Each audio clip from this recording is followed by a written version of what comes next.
Hey everyone, it's Lucy here. In this video, I'm going to be talking about something I'm super passionate about, which is how you can use LinkedIn to find you a job in 2021.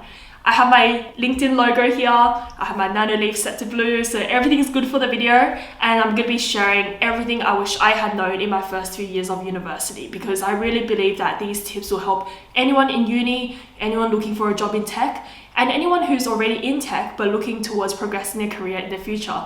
So let's jump straight into it. Alright, so before you do anything on LinkedIn, before you start connecting with people, before you start applying to jobs, what you want to do is you want to be optimizing your LinkedIn profile. When you start off on LinkedIn, when you create an account, you have essentially a blank canvas and it's up to you to fill it in. You fill in your profile photo, your header, and also all of your experiences, as well as some background information about you. So there's so much for you to fill in, and you really have to be strategic about, first of all, making sure that you have something for all of those key fields, but also being intentional about how you phrase all your experiences. So now that you have your LinkedIn profile all set up, ready to go, what you want to do is look for jobs. And I know LinkedIn has the classic job tab on the side for you to search for all the jobs out there, and it's definitely something very powerful because the filtering system is just amazing. You can filter by company, you can filter by if it's a full-time employment, part-time employment. What you want to do though is not just apply directly through LinkedIn jobs. You want to be strategic about this, because when you look at these jobs, a lot of them have, over 100 people have applied to this job. And if you just submit an application there, it's very easy for that to be lost in the amount of applications that already have been submitted. So what you do next, which brings me on to the next tip, is to connect with people in companies and roles that you're interested in. And let's say, for example, you're interested in becoming a solutions architect at Amazon Web Services. You search up the title Solutions Architect Manager, or you search up Recruiter, and then you filter by Amazon Web Services. And then what you do is you can start by following them. Once you follow them on LinkedIn, you'll be able to see all their activity.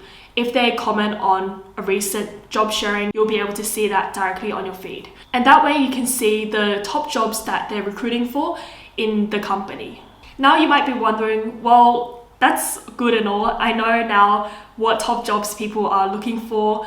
I mean, do I just apply to the job? What do I do next, right? So next, what you do is you send the recruiter or hiring manager a message letting them know that you're interested in the company. You can send the resume through LinkedIn as well, through LinkedIn messages. And I would say typically you don't really get a reply. Half the time you do, half the time you don't, just because a lot of other students are implementing the same strategies as well. But it's definitely good to put something in so that they would know that you're interested in the job and you have applied. So last year I saw on my LinkedIn feed that a manager at AWS was looking for an intern, someone who was able to work part-time for 6 months. And at that time, it sounded like a really good opportunity for me to start my career in the tech industry.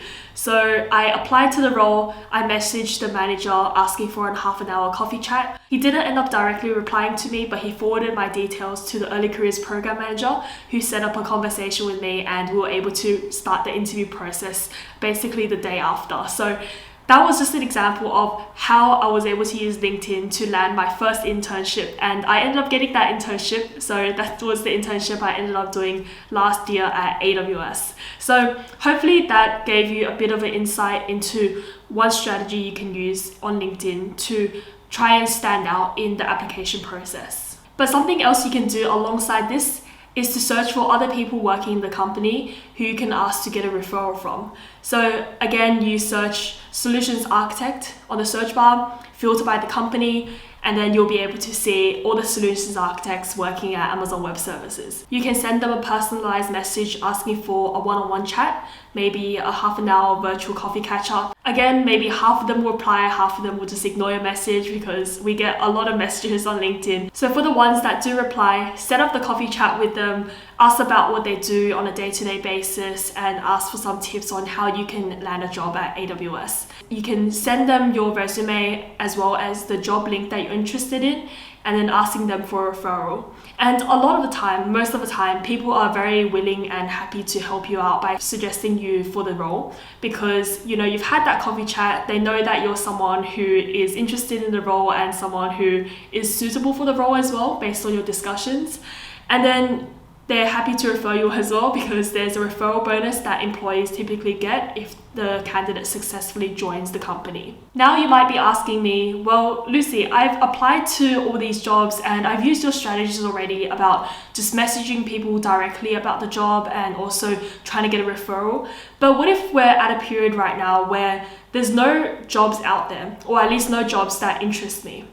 Which I totally understand, because for internships and grad roles, they typically recruit during a specific period in the year, let's say earlier on from February to May. And right now it's August, right? There might not be any job listings that interest you, and there might not be anything that you want to really apply for and do as a role. What you can do during this period is to slowly build up your personal brand and also stay engaged with other people's posts. So the first one might be a bit more trickier and you might have to leave your comfort zone more. So let's start off with the second. So the second one is to stay engaged with other people's posts.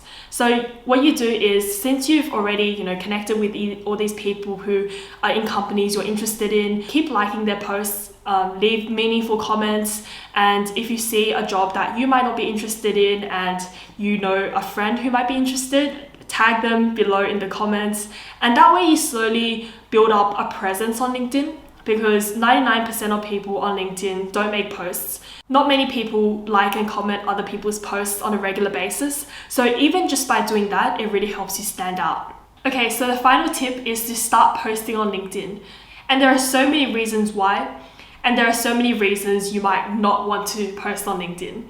So let's start off with the benefits of posting on LinkedIn, because honestly, you probably know most of the benefits already. It reinforces your personal brand. It helps keep a repository of things that you've done, cool things you've worked with in the past that you want to share with your network. It helps you get visibility in front of recruiters, hiring managers, or just people in your target industry in general. But then there's a few things that might be stopping you. You might be scared what other people might think. You might be worried about public judgment. You might also be not really sure what sort of posts you want to make yet. But the reason you're watching this video is because you want to get a job in tech, right? And making LinkedIn posts is one of the best ways to go about this. So back in May last year, I made my first ever LinkedIn post and I was shaking, shivering. I swear I had so much anxiety just thinking about it. But the reason I decided to make that LinkedIn post was because I had a mentor who really encouraged me.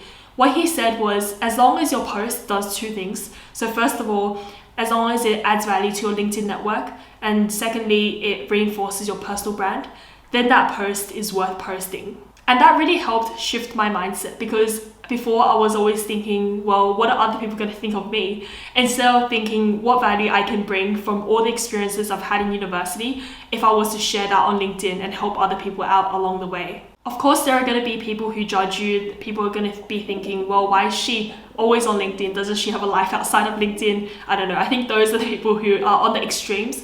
There might be people who just don't really care. When they see your post, they're like, oh, it doesn't really apply to me, which is fine. But what you want to be targeting is that 10% or 20% of people who are following you for your content and who are actually gaining value from it. For example, when I made a post about 6 lessons I learned from my first 6 months of being an Amazon intern, I had a lot of people commenting down below on how the article has really helped them with their own internship, and a lot of messages as well from people who are thanking me for actually creating an article. And looking back, I think that article probably took around 3 hours to make, but it was really worth it because it ended up helping out a lot of people along the way.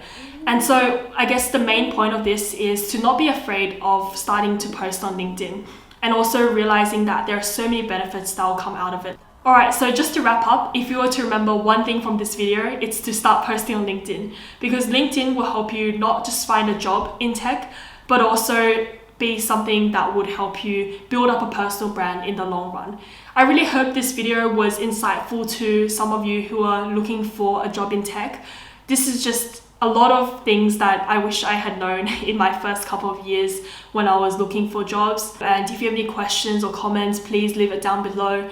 If you found this video helpful in any way, leave it a like and subscribe to this channel to stay updated with more tech, career and student advice. Bye for now.